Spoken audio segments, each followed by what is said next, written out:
우리 개혁교회에 다니는 교인들이 귀에 못이 박히도록 배우는 교리가 있습니다. 우리 사람을 의롭게 만드는 것은 율법이나 행위가 아니고 오직 뭐로만 가능해요? 믿음으로만.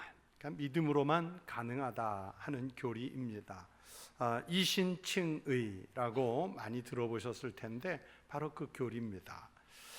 유대인들에게 있어서 율법과 행위를 대표하는 것이 할례라는 것인데요, 이 율법과 할례가 우리 인간을 의롭게 할 수 없다는 것을 오늘 사도 바울이 본문에서 아브라함, 우리가 믿음의 조상 그러는 이 아브라함을 예로 들어서 설명한 말씀이 오늘 본문인 거예요.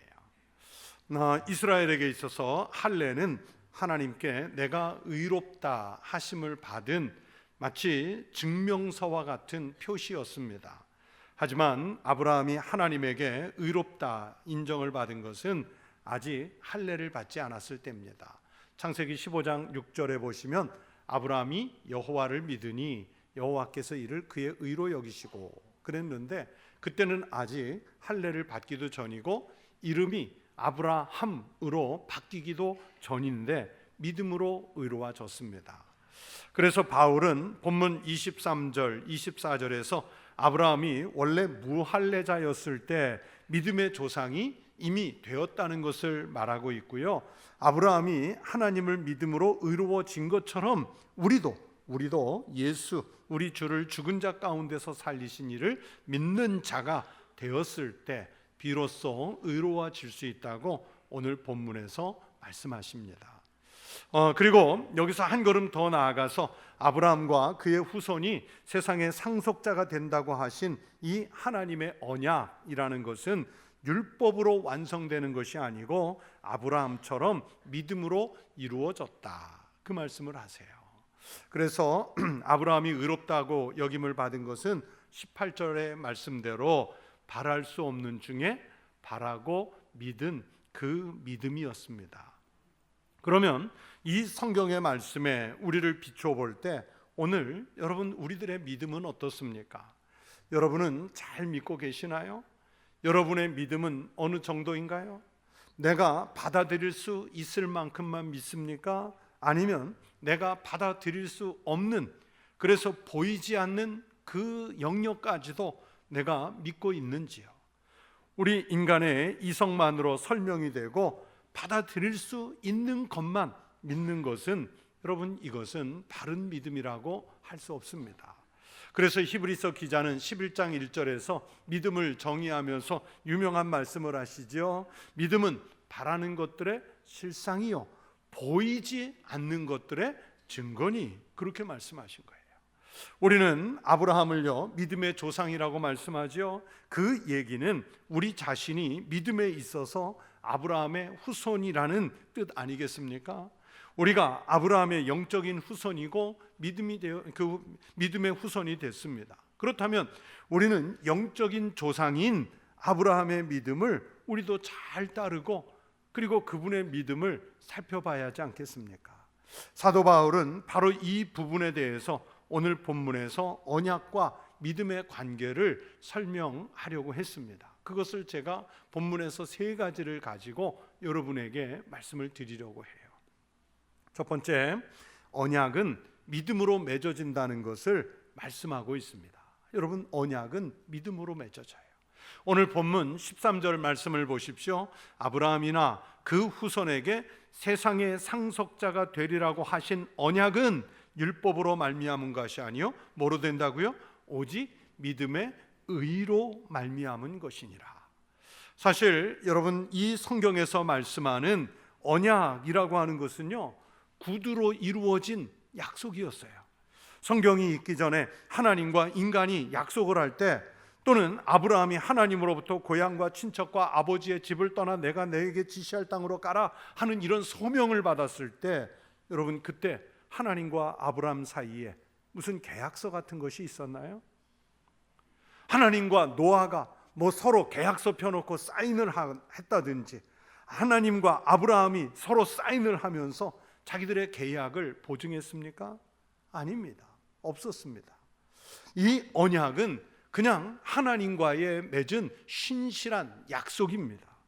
신뢰와 믿음을 토대로 체결된 그 약속을 하나님과 인간이 쌍방이 맺었습니다. 그리고 그 언약은 문서화된 율법이 아니라 믿음으로 성취가 된다는 것을 성경이 말씀합니다.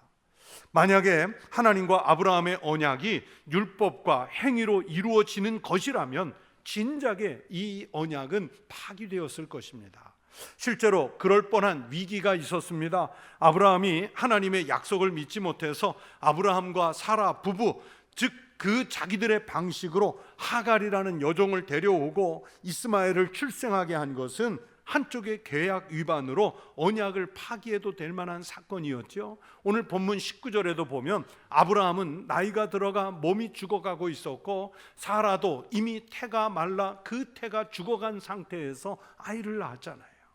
그런 아브라함의 실수가 있었어도요, 하나님은 다시 아브라함을 찾아와서 예전에 언약을 확인시켜 주셨고 아브라함이 다시 믿음으로 나갈 수 있도록 이끄신 분이 하나님의 언약입니다. 사실 우리 인간의 이성과 합리적 혹은 논리적 발상에서 보면 75세에 부름을 받은 아브라함이 85세가 돼서도 아들이 없고요, 90세를 넘기면서도 아들이 없고요, 95세를 넘기면서도 아들을 주시겠다는 이 언약이 이루어지지 않았다면 아브라함과 사라 입장에서는 이제 포기해도 될 만한 때가 아닙니까? 아니, 과학적으로 경험으로 우리 아무리 생각해도 아브라함과 사라의 나이는 자녀를 잉태하고 출산할 수 없어요. 그걸 오늘 본문 19절에서 말씀했습니다. 그런데 이삭을 낳았습니다. 무엇 때문입니까? 무슨 조화가 일어났습니까? 바로 언약에 대한 믿음 때문이었습니다. 하나님이 아브라함에게 약속을 주신 것은 모세가 시내 산에서 율법을 받기 전이었어요.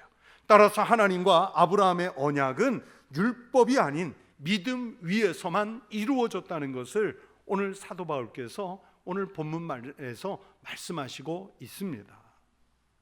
여러분, 그러면 하나님은 오늘 우리에게 무엇을 요구하실까요? 아브라함에게 믿음을 요구하셨던 그 하나님은 오늘 우리에게 무엇을 요구하실까요? 율법적인 행위를 요구하실까요? 아니면 사람들에게 드러내 보일 수 있는 시각적인 성과나 아니면 어떤 가시적인 열매 이런 것들을 요구하실까요? 사실 우리는 신앙생활을 하면서요, 또는 교회 생활을 깊이 하면서 우리가 늘 보면 하나님 앞에서의 신앙이 아니라 나는 사람들 앞에 어떤 모습으로 보일까? 내가 하는 일이 어떤 성과와 결과들을 만들어낼까? 우리는 사실 그것에 더 많은 관심을 기울일 때가 있어요. 바로 바리새인, 예수님이 책망하시는 바리새인의 모습이 그런 모습 아니었겠습니까?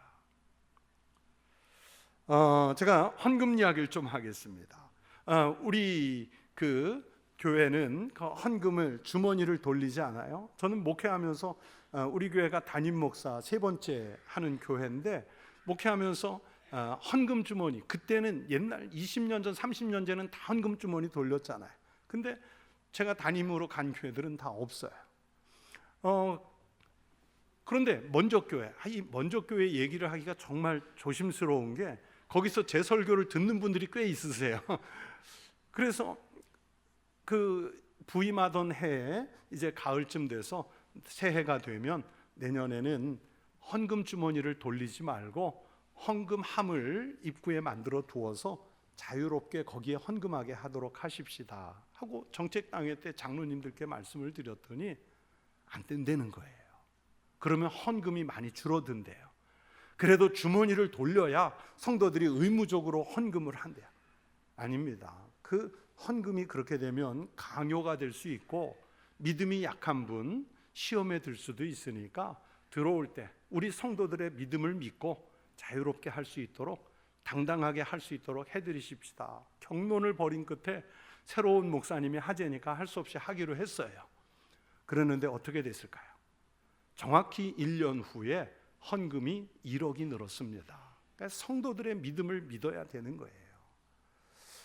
주보에 우리 교회 참 오면서, 근데 우리는 와서 헌금 주머니 없앱시다. 그걸 안 해도 됐으니까 얼마나 좋아요. 이미 그렇게 돼 있더라고요. 또 주보에 헌금자 명단을 실는 경우가 많아요. 그런데 그것도 조금 그래요. 이 사람에게 보이려. 어떤 교회는요, 설교하러 가서 이렇게 있으면 광고 시간에 담임 목사님이 그 헌금자를 일일이 부르고 있어요. 그냥 감사헌금, 아무개 집사, 아무개 권사, 아무개 장로, 아무개 성도, 아무개 청년, 이렇게 들고서 일일이 불러요. 그래서 제가 후배일 경우에는 그걸 왜 굳이 불러드립니까? 주보에도 냈을 텐데. 안 부르면 서운하대요. 누구 보이는 거예요? 하나님 앞에 했으면 거기서 끝난 거잖아요. 하나님과 나와의 관계잖아요. 그런데 우리는 이것도 우리 교회 부임하니까 이미 원로 목사님 때 다 그렇게 해놓으셨더라고요. 주보에. 얼마나 감사해요. 제가 신경 쓰지 않아도 되니까. 강요한다고 해서 그게 될 일이고, 사람에게 보이는 그 자랑이 하나님께 무슨 영광이 되겠습니까? 제가 찬양대가 2층에서 찬양할 때마다 늘 감사한 마음이 있어요. 찬양대 진심으로 감사한 마음이 있어요. 뭘 감사하는지, 이것도 먼저교회에서 이제 그 예배당이 좀 낡아서 리모델링을 하게 됐어요. 한 20억을 들여서 그 예배당 사이즈가 딱 우리 본당과 같은 크기인데 20억을 들였으니까 뼈대만 남기고 다 고치는 거잖아요. 다 고치는데 그때 설계자와 상의를 해가지고 찬양대석을 제가 유럽에서 보고 다닌 또는 미국에서 본 교회들처럼 장로교니까 2층으로 올렸어요. 설계가 나왔어요. 그리고 성가대 지휘자와 대원들을 모아놓고 찬양대를 2층으로 올리는 내용을 설명했는데, 그 당시에 지휘자들은 꽤 유명한 성악가들이셨거든요. 그런데 이분들은 목사님 뜻이 그러시니까 하시면 좋은데, 그런데 2층에서 부르는 거는 훨씬 더 귀가 예민해지기 때문에 연습을 훨씬 더 많이 해야 된대요. 그러냐고. 나는 예배적인 면에서 얘기를 한 거지 기술적인 면은 잘 모르겠다. 그랬더니 그러나 목사님 그렇게 하시면 저희가 더 열심히 하겠습니다. 지휘자분들은 그랬는데 대원들이 정말 격렬히 반대를 하는 거예요. 안 된다는 거예요. 안 된다는 거예요. 그래서 안 되는 이유가 뭡니까? 그랬더니 사람들이 그러면 내가 찬양대 봉사하는 걸 모르지 않느냐는 거예요. 그런데 제 가슴을 후벼 판 한마디가 있었는데, 그게 뭐냐면 항존직 선거에 찬양대원이 불리하대요. 그래서 결국은 설계를 변경해서 아래층 여기로 내려왔어요.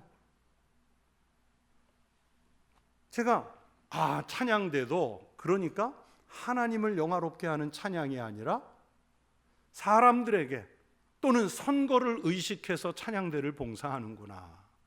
그때 알았어요. 그런데 우리 교회 설계할 때 설계자에게 찬양대 위층으로 올릴 거라고 말씀드렸는데 우리 찬양대가 아무도 이의 제기를 안 해서 얼마나 감사한지요. 우리 찬양대 감사합니다. 그런데 실제로 유럽이나 이런 데 개혁교회 가보시면 1층 예배당이 아닌 한은 2층이 있으면 거의 2층에 있어요. 하나님과의 관계예요. 우리는요, 사실 많은 경우에 직분이나 책임을 맡으면 사람에게 보이기 위해 사는 경우가 정말 많습니다. 그러나 여러분, 우리 인간이 종교적인 행위를 화려하게 하고 사람들의 시선을 의식해서 의도적으로 내가 이런 일 하고 있어 선한 행위를 한다고 해서 온전히 그게 하나님을 믿는 것도 아니고 주님 앞에 그게 나가는 길도 아니지요. 그러므로 자신의 행위가 아니라 겸손한 마음으로 믿음을 갖고, 율법의 행위가 아니라 믿음을 갖고 하나님을 의지할 때 우리 그리스도인으로서의 의로워진다는 사실을 오늘 성경의 말씀대로 믿는 성도들이 되시기를 축원합니다. 또 두 번째는요, 하나님은 우리에게 아브라함의 믿음을 본받아야 한다고 오늘 성경이 말씀했습니다. 우리가 상속할 하나님의 유업은요, 믿음을 기초로 해서 세워졌기 때문에 믿음의 후손들은 약속의 성취를 받은 아브라함의 믿음을 당연히 본받아야 합니다. 아브라함의 믿음은요, 죽은 자를 살리는 부활의 믿음이었답니다. 17절을 보세요. 그가 믿은 바 하나님은 죽은 자를 살리시며 없는 것을 있는 것으로 부르시는 이시리라. 아브라함이 믿은 믿음이 바로 이 부활의 믿음이었습니다. 아브라함에게 이런 부활의 믿음이 있었기 때문에 어렵게 얻은 아들 이삭까지도 하나님께 제물로 바칠 수 있었어요. 그래서 아브라함의 이런 믿음을 오늘 성경은 바랄 수 없는 중에 바라는 믿음이었다고 18절에서 말씀하고 있습니다. 아브라함이 바랄 수 없는 중에 바라고 믿었으니 이는 내 후손이 이 같으리라 하신 말씀대로 많은 민족의 조상이 되게 하려 하심이라. 이런 믿음이 있었기 때문에 100세까지 자식을 기다릴 수 있었습니다. 바랄 수 없는 것을 바라는 믿음이었습니다. 100세에 얻은 아들을 제물로 바칠 수 있었던 것도 바랄 수 없는 것을 바라는 믿음이 있었기 때문에 선뜻 할 수 있었습니다. 아브라함의 이런 행태는요, 사실 일반인이 볼 때, 하나님을 모르는 사람들이 볼 때는요, 이건 미련한 짓을 넘어서 미친 짓 아닙니까? 여러분, 부모가 자식을 제단 위에 올린다는 것은, 여러분, 이것은 비윤리적일 수도 있고요, 절대 부모로서 해서는 안 되는 일이에요. 그런데 아브라함은 바랄 수 없는 중에 바라는 믿음이 분명했기 때문에 그렇게 할 수 있었습니다. 여러분, 그렇다면 우리가 아브라함에게서 무엇을 배워야 합니까? 어떻게 하면 100세 이상을 살 수 있는 장수의 비결을 배울까요? 아니면 100세에도 아들을 낳을 수 있는 그 능력을 배울까요? 부자가 되는 방법을 배울까요? 아니면 75세에 이민 가서도 다른 나라에서 잘 적응하고 정착해서 살 수 있는 그 방법들을 배울까요? 아닙니다. 우리가 믿음의 조상 아브라함에게 배울 수 있는 믿음은 바로 바랄 수 없는 중에 바라는 그 믿음인 줄로 믿습니다. 아브라함에게 죽은 자를 살리시는 하나님에 대한 믿음이 없었다면 오늘 우리는요, 예수님의 부활을 받아들일 수 없습니다. 죽은 인간이, 그것도 죽은 채로 사흘이나 지나서 이미 상한 몸이 된 상태에서 다시 살아난다는 것은 인간의 이성이나 우리의 경험으로는 불가능한 일입니다. 절대로 받아들일 수 없습니다. 우리에게 바랄 수 없는 중에 바라는 아브라함의 믿음이 없다면 우리는 작은 고난이나 환난이 오면 바로 낙심하고 바로 포기해버릴지 모릅니다. 우리 인생이, 여러분, 내가 설계한 대로 잘 흘러가고 내 삶이 만사 형통하다면 여러분, 우리에게 이런 믿음이 무슨 소용이 있겠습니까? 별세하신 이어령 교수님, 원래 철저한 무신론자, 그러면서 불신자였지요. 그런데 이분이 세례받고 예수 믿도록 이끌어 주신 분은 그분의 딸 이미나 목사님입니다. 아버지 이어령 교수님보다 훨씬 일찍 별세를 했는데, 이분이, 그 따님이 살아있을 때는요, 소위 잘 나가는 젊은 시절 미국 검사였고 또 변호사였습니다. 그러나 온갖 고난을 겪으면서 믿음을 영접했고 목사가 됐어요. 이분의 책 하늘의 신부라는 책을 읽을 때 읽은 적이 있는데 제가 메모를 하나 해놓은 게 있어요. 이런 내용이 나옵니다. 믿음의 반대가 무엇인 줄 아는가? 믿음의 반대는 두려움이다. 두려움을 인정하기 시작하는 순간 믿음은 그 권세를 잃어버린다. 맞습니다. 여러분, 우리가 두려우면 하나님 못 믿습니다. 하나님의 말씀을 실행에 옮기지 못합니다. 75세에 부름을 받은 아브라함이 만약에 두려웠다면 여러분, 어떻게 고향과 친척 아버지의 집을 떠날 수 있었겠어요? 여러분, 100세에 아들을 준다는 것을 두려움이 있으면 어떻게 받아들일까요? 정말 자기 생명보다 소중한 아들을 제단에 올리라고 했을 때 만약에 아브라함에게 두려움이 있었다면 그 믿음을 어떻게 실행에 옮길 수 있었을까요? 그런데 아브라함은 자손을 하늘의 별처럼 많이 주시겠다는 말씀도 믿었고, 또 이삭을 제단에 올려서 제물로 바치라는 말씀까지 그대로 믿었습니다. 여러분, 제가 자주 말씀드리지만 우리의 믿음은 이성적이거나 논리적이거나 합리적이지만은 않습니다. 논리적으로 믿으려고 하면 믿음을 가질 수 없어요. 물론 논리를 갖춘 신앙인이 되려고, 그래서 기독교를 변증하려는 노력이 필요하지만, 그러나 논리로 다 설명할 수 없는 것이 우리가 믿는 신앙 아니겠습니까? 이것을 거꾸로 생각하면 논리적인 사람은요, 두려움에서 벗어나지 못합니다. 사회생활에서 또는 공부할 때 당연히 논리가 필요합니다. 하지만 때로는 논리를 뛰어넘는, 그래서 바랄 수 없는 영역까지도 바라는 아브라함의 믿음 같은 그 믿음이 우리에게 필요한 줄로 믿습니다. 그렇게 큰 믿음을 소유한 거룩한 성도들이 되시기를 축원합니다. 그 아브라함의 믿음을 본받으십시오. 세 번째는, 그래서 우리가 믿음을 갖고 있다는 그 자체, 이미 예수 그리스도를 믿는 그 믿음을 가지고 있다는 그 자체, 이 모든 것이 은혜입니다. 사도 바울은요, 오늘 본문에서 아브라함이 믿음으로 의로워졌다는 것을 과거의 역사로만 기록한 것이 아니라 오늘 우리와 연결하기 위해서 이 말씀을 하셨어요. 여기서 우리는 혈통적인 유대인만이 아니라 헬라인을 포함한 이방인, 그러면서 오늘 나까지를 다 포함하는 그 우리를 말합니다. 우리는 값없이 믿음으로만 의로워진 줄로 믿습니다. 그렇기 때문에 하나님이 아브라함에게 베풀어 주신 은혜는 예수 그리스도 안에서 믿음으로 의로워진 모든 사람에게 동일하게 임하시는 은혜입니다.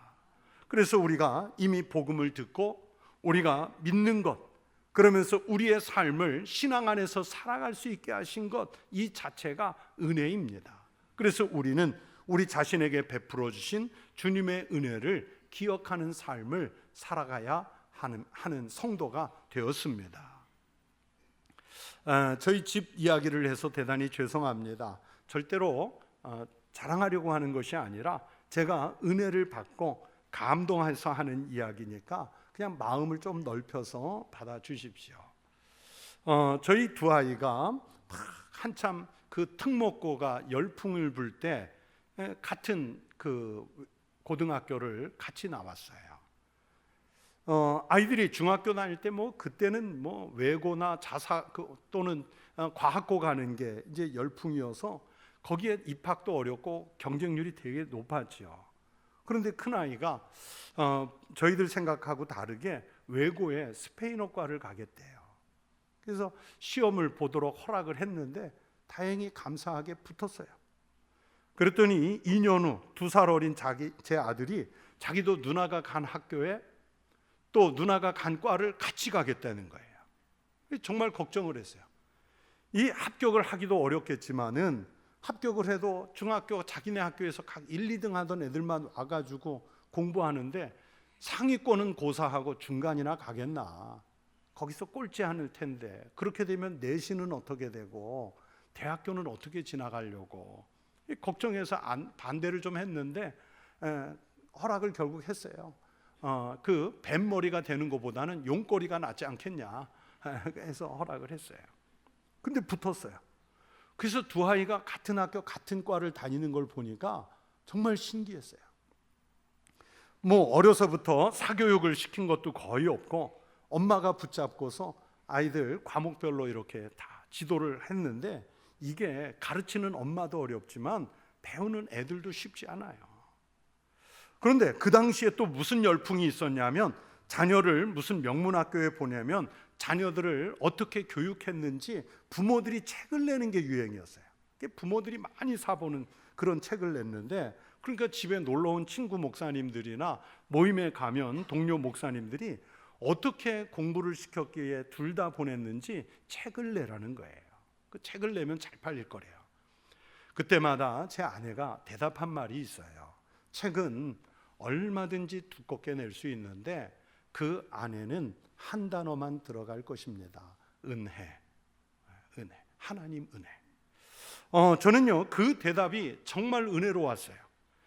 우리는 내가 했다는 것, 내가 몇 시간을 붙잡고 내가 어떻게 커리큘럼을 짜서 내가 어떤 방식으로 문제풀이를 같이 이런 걸 얘기하는 게 아니라 하나님 은혜였다. 그 모든 영광을 사실 하나님께 돌리기가 결코 쉽지 않아요. 그러나 하나님은요, 이미 우리에게 갚을 수 없는 은혜를 주신 줄로 믿습니다. 때로는 우리의 연약함이 은혜를 받은 자의 모습으로 살지 못할 수도 있어요. 그럼에도 불구하고 우리는 끝까지, 정말 인생 마지막 한순간까지 하나님의 은혜를 구하며 살아야 합니다. 우리 인생의 마지막 날에 당신이 지금까지 살아온 이야기를 무슨 말로 남기겠습니까? 내가 내 인생을 되돌아보니까 12권도 더 쓸 수 있을 만큼 많은 다양한 일들이 있었습니다. 그렇게 얘기하시겠어요? 아니요, 하나님 은혜로 살았습니다. 이 말씀 한마디면 되잖아요. 아브라함이 바랄 수 없는 중에 바라고 믿은 것을, 여러분, 그 믿음이 바로 우리의 믿음이어야 할 줄로 믿습니다. 그 은혜를 고백하는 성도들이 되시기를 축원합니다. 성도 여러분, 살면서 어려움은 누구나 겪습니다. 십자가와 같은 고통이 눌러올 때가 있습니다. 그런 상황이 실제로 있을 때 희망이나 회복의 가능성이 조금만 있어도요, 믿음 지키는 것 어렵지 않습니다.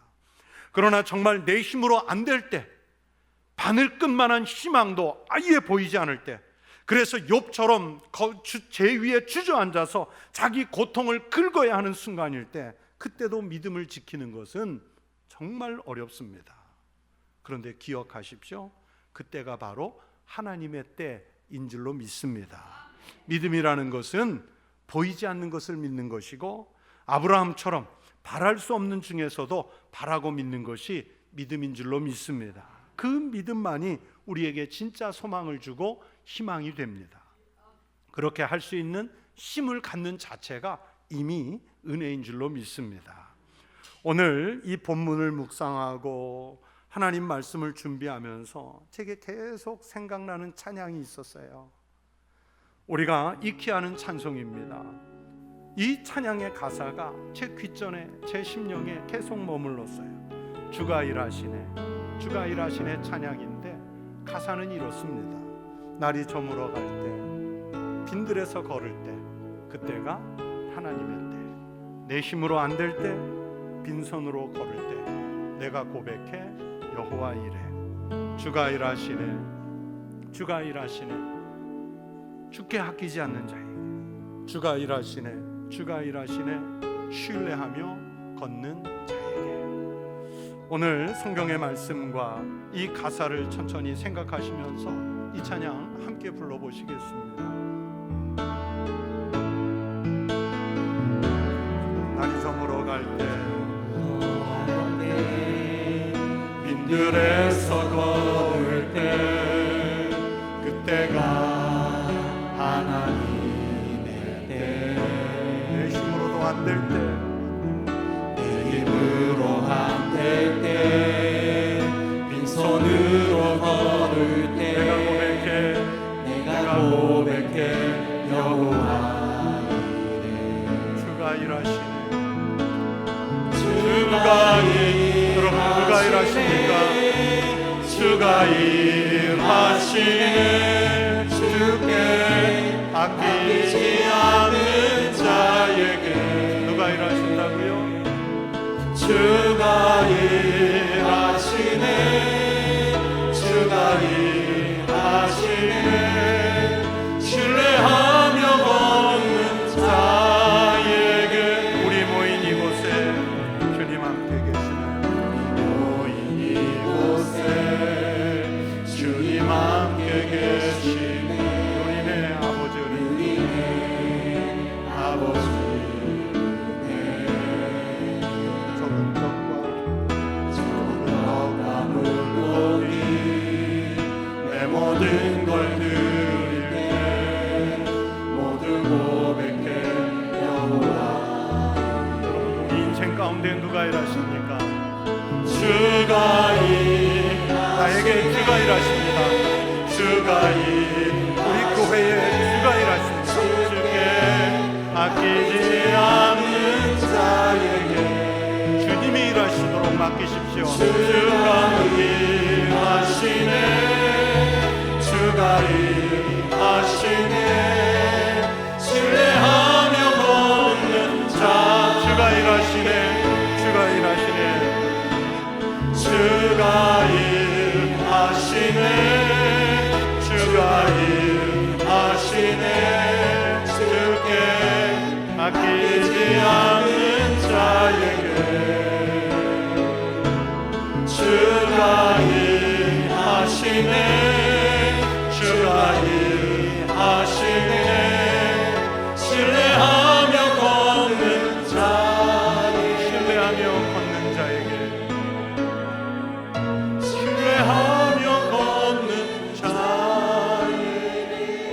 작은 소리로 신뢰하며 걷는 자에게. 오늘 이 성경의 말씀대로, 그리고 우리가 방금 부른 찬양의 가사대로 우리가 빈손으로 걸을 때, 그래서 우리에게 전혀 가능성이 없을 때, 인간적으로 좌절하고 낭망해 있을 때, 아브라함처럼 바랄 수 없는 중에도 주님을 신뢰하며 믿음으로 나아가는 성도들이 되시기를 주의 이름으로 축원합니다. 기도하겠습니다. 아버지 하나님, 감사합니다.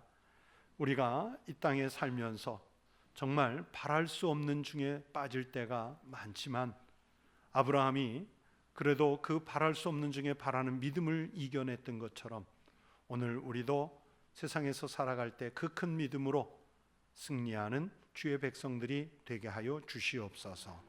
예수님 이름으로 기도하옵나이다. 아멘.